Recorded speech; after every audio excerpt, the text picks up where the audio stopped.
पहिल्याच पावसात मुंबई झाली पाहायला मिळते.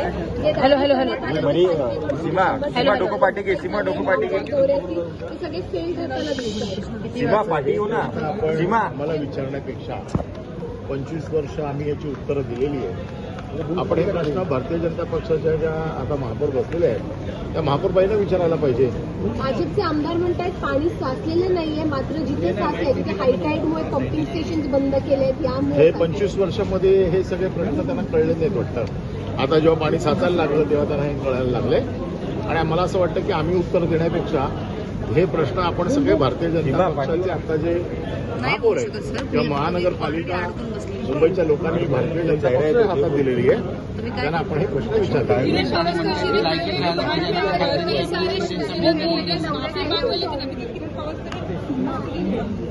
बघा, ह्याला आमच्या मराठी भाषेमध्ये खाल्ल्या घराचे वाशे मोजणं असं म्हणतात.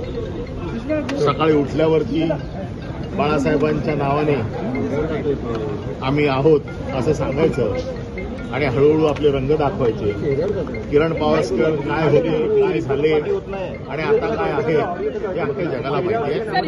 पण खाल्ल्या घराचे वासे मोजणं आणि अतिशय घाणेरड्या भाषेत देखील आम्ही याच्यामध्ये बोलू शकतो. परंतु अजूनही आम्ही त्या बाबतीतली मर्यादा पाळलेली आहे. त्या दिवशी मी बाळासाहेबांच्या भाषेत त्यांना उत्तर देईल ते किरण पावसकरांना ऐकवलं जाणार नाही. किरण पावसकर माफी नाही मागितली काल. मी काय म्हटलं, त्यांची काय परिस्थिती आहे तुम्ही बघताय.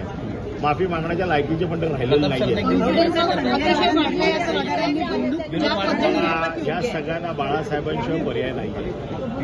त्यामुळे बाळासाहेबांचं नाव घेतल्याशिवाय हे लोक जगू शकत नाही. एकीकडे टीका करायची राज्याचे पक्षाचे आमदार म्हणतात दोन्ही शिवसेनेने एकत्र यायला पाहिजे. बघा, याच्या बाबतीमध्ये ज्यांना काय उपलब्धी झालेली असेल त्याच्यासाठी वेगवेगळे व्यासपीठ आहे, त्याच्यासाठी हे काही व्यासपीठ नाही.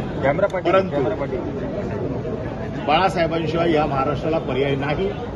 आम्ही सभागृहात बघतोय, महाराष्ट्रात बघतोय, सगळेच पक्ष कोणीही बाळासाहेबांशिवाय जगू शकत नाही अशी आता परिस्थिती आहे. खासदार असलेल्या संजय राऊतांनी बंदूक विचारायची